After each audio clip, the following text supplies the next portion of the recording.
Pasko na naman! Ano nga ba ang diwa ng Pasko para sa mga tao?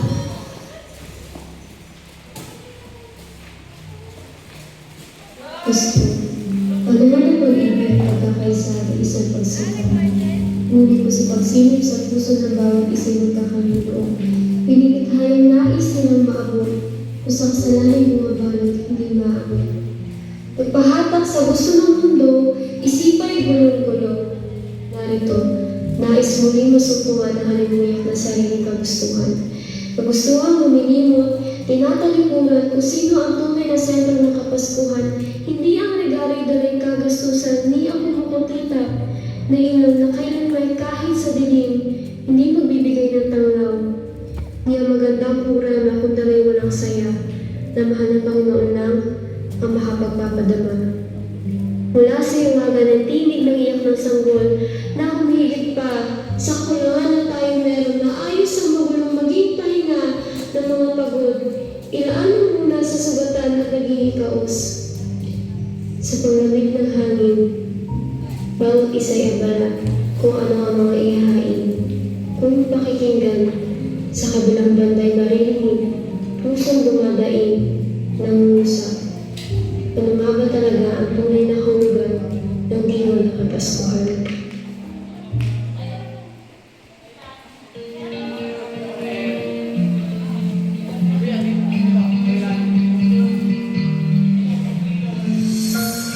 Hindi mo paniwala. Pero sa wakas, narating ko na rin ang Tagalog na gusto ko. Lahat ng pagod, lahat ng puyat, lahat ng paghirap na nagbunga na. At lahat ng pangarap ko, natupad ko na. Pero bakit kami? Kahit kano taas ang narating ko, bakit parang pumupulit sa akin? Para mas ano natin. Ay, Sa kabila ng kanyang tagumpay, tila may kulo sa puso niya na hindi niya kayang tulan. Kahit nataglay niya na ang karangyaan at kayamanan, ramdam niya pa rin ang kalungkutan at ang kasiyahan kanyang inaasam ay hindi niya pa rin masumpungan. Dito ka lang.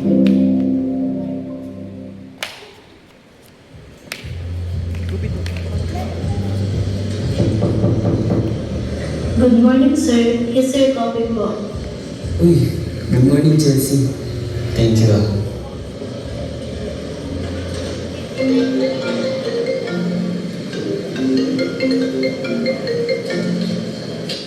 Anak, kamusta? Lagi ka nalang busy ah. Baka pwede umuwi ka naman sa Pasko. Gusto ka sana natin makasama magsamba sa linggo eh.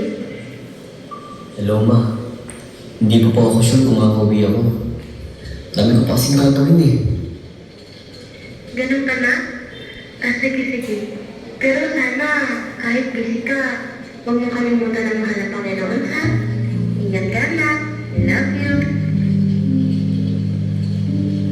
Ang pusong abala sa maraming bagay at halos nakalimutan ang pinakamahalaga. May tagumpay, karangalan, karangyaan. Ngunit, ang puso'y malayo sa Diyos.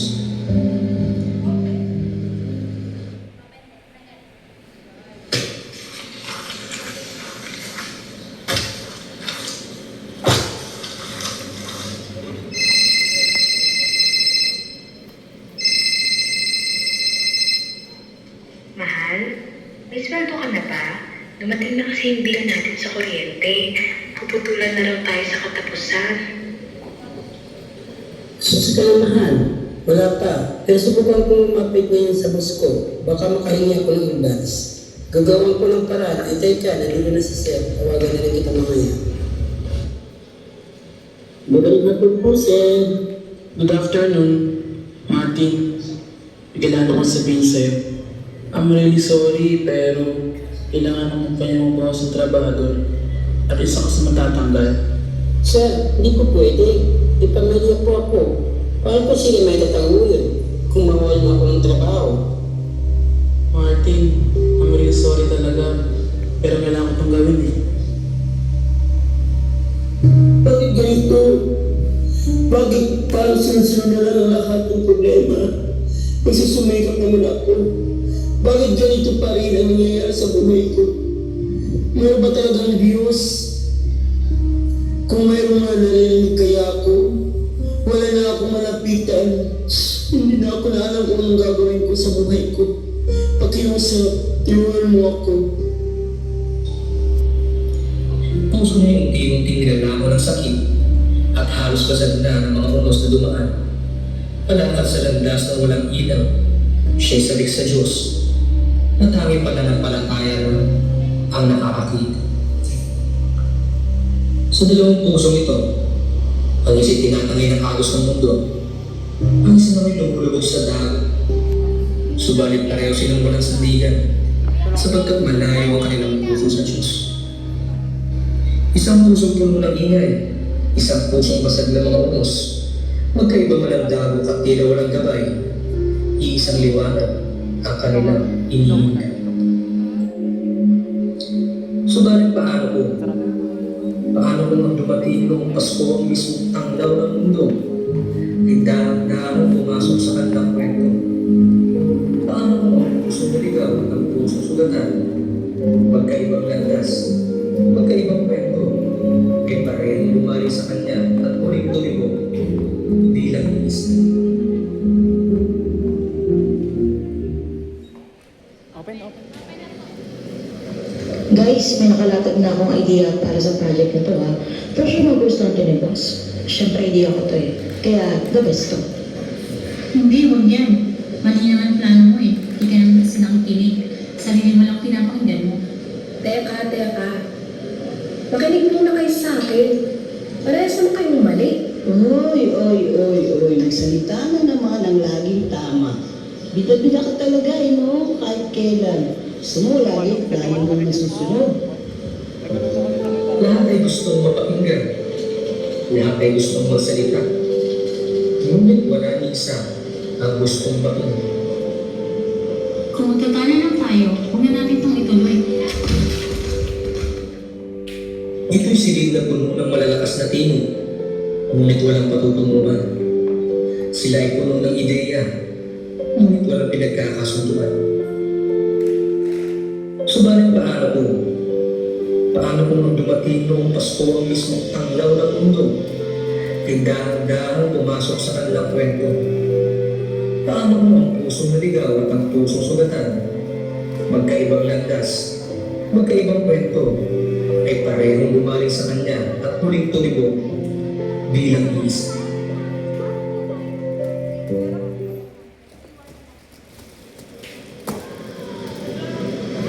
Guys, legit, ano na ba talaga nangyayari sa atin?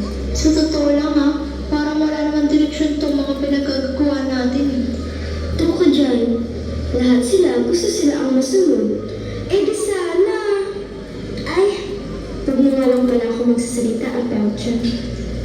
Ayos na ako. Alam mo yun, parang ang toxic na kasi. Ayoko nang tumundot pa.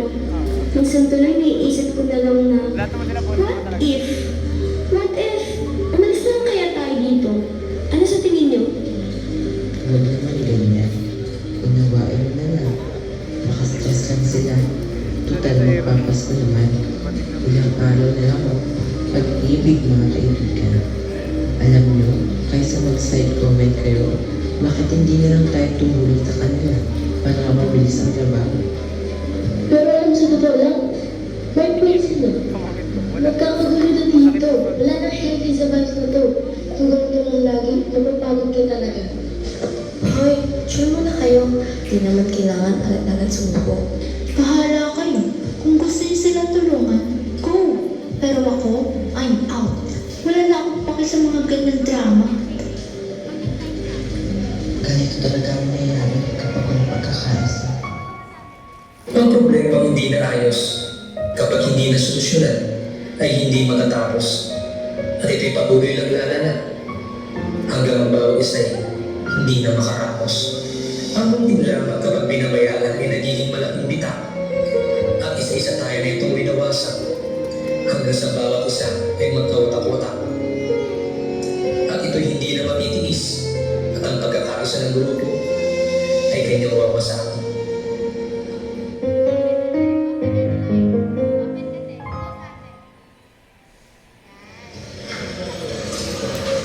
Kamusta ang department? Nakita ko mo reports pero gusto ko marinig sa'yo mismo. To be honest, boss, medyo nakakagulo na po sa baba. Nagkakainitan na sila. Parang nawawala na yung tignan. Parang burning out na po. Ganun ko talaga kalala. Opo, boss eh. Ang iba hindi nakakasundok. Ang iba may sariling mundo. Yung iba naman, hindi nakikipagtulungan. Parang kahit simpleng bagay nagiging away. Okay. Salamat sa reports. Sige, ako na bahala.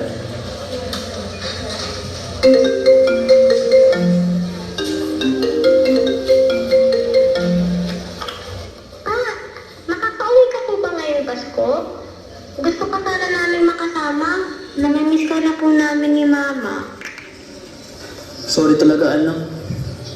Mukhang hindi ako makakauwi ngayong Pasko eh. Madami kasi problema sa opisina.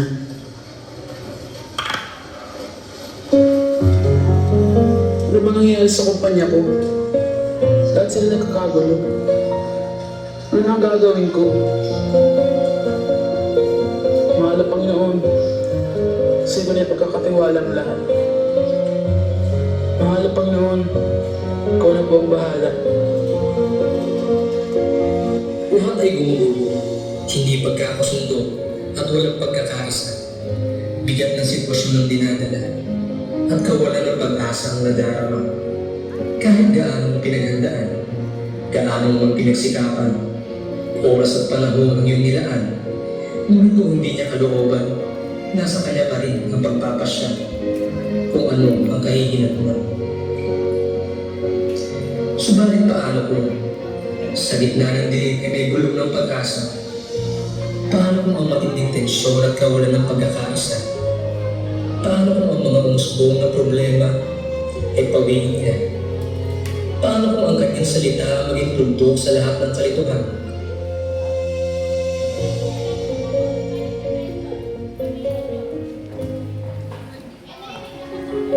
Tatlong kwento. Iba-iba ang sugat, iba-iba ang laban. Pero iisang tanong ang bumabalo sa bawat puso. Hanggang kailan? Kailan matatapos ang dulo? Kailan ihina ang ingay? Kailan maghihilong ang puso wasak? Subalit paano kung may dumating hindi upang manisi, kundi upang lumabay? Paano kung ang Diyos na isinila sa samsakan, ang hari ng kapayapaan, ay biglang pumilos sa gitna ng kaguluhang ito? Paano kung ang bawat puso lumayo ay linapin niya at tawagin niya muli?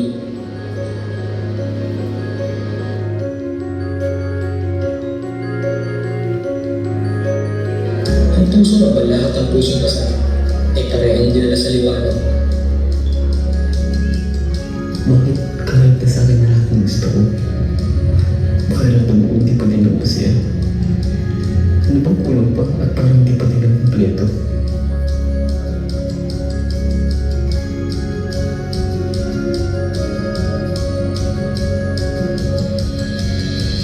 Mahal na Panginoon,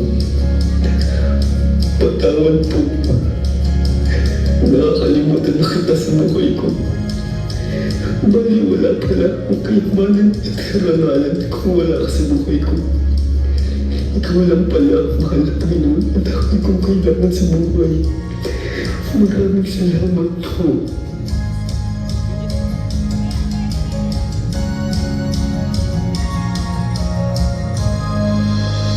Maraming salamat po, Panginoon. Hindi ko alam na lagi ka palang nandun para sa akin. Hindi mo ako tinatanggi. Hindi mo ako iniwan o pinabayaan man. Mahal mo pala ako at mas maganda ka palang lalo sa buhay. Napakabuti mo po, Panginoon. Maraming salamat po. Sa Kanya, ang pusong pag-uwi na papahinga, ang pusong wasak ay pinapanday, at ang dalawang pusong nagkahiwalay ay kanyang pinag-iisa. At nang pumasok sa silid, ang hari ng kapayapaan, ang kwartong puno na nag-uulahang tinig, Sa sobrang ingay hindi mo na halos narinig. May biglang ilaw minto sapagkat ang kanyang banayad na gulong na nakatali sa lahat ang siyang tumawag sa bawat puso. Nagpaamo sa kanilang nagbabagang isip at muling nag-ugnay sa mga puso matagal na hindi magkaintindihan. Guys, sorry kung tumaas man ang boses ko sa inyo kanina ha. Mali talaga ang hindi makinig sa suggestion ng iba. Di bale, ayusin natin to pagsamasamahan natin ang ating magagandang ideya upang mapaganda lalo ang proyektong ito. Ako rin, pasensya na. Sa lakas ng boses ko, hindi ka na nagawang makinig sa inyo. Tama na ang sigawan, okay? Pakinggan naman natin ang boses niya. At sa kanilang katahimikan ay kanilang narinig ang bulong. Ang dating magulo ay naging payapa. Ang dating bangayari ay naging panalangin. At ang dating maraming tinig ay naging iisa. At nang pumasok si Kristo sa kanilang kalagitnaan at ang liwanag niya bumasag sa kaniliman, ang galit ay naglitan ng kapatawaran at ang pagkakaisa ay ulit tumitib. At sa kanyang pagdating, may tinig na naghihilaw at nagbukas ng bagong sulat. Siya ang prinsipe ng kapayapaan, ang liwanag ng Pasko, Diyos na nagkatawang tao upang ipadama ang pag-ibig na totoo. Pasensya na rin. Ako'y naging makasarili. Sabagay. Oo nga. Mas mainam palang tumulong kaysa manood sa gilid at magbigay ng komento. Wala namang patutunguhan. Diba? Tama. Pasko na. Pag-ibig naman. Tunay nga may magandang pagtatapos sa pagkakaisa. Salamat. Ngayon ko lang ulit naman ang tunay na kapayapaan.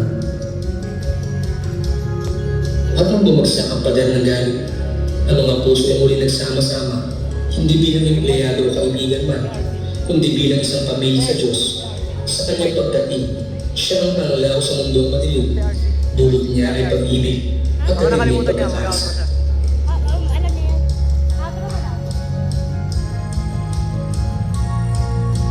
Sa muling pagbukas ng kanton, dalay regalo sa mga hindi magkapare-pareho ng namin na humahatak papunta sa sariling hangarin.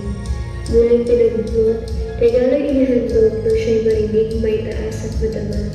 Nang dahil sa kanya, nagkaroon ng isang puso, iisang tinig at iisang narinig sa pagtaas ng galing niya. Paskong pusong naligaw ay natagpuan, tinig ay nagkaisa, buhay ay natagpuan muli. Kung pakikinggan, sa kabilang banday maririnig, tinig na nangungusap, nakikinig. Anak, ako nga ang tunay na hulugan ng tinig ng Pasko.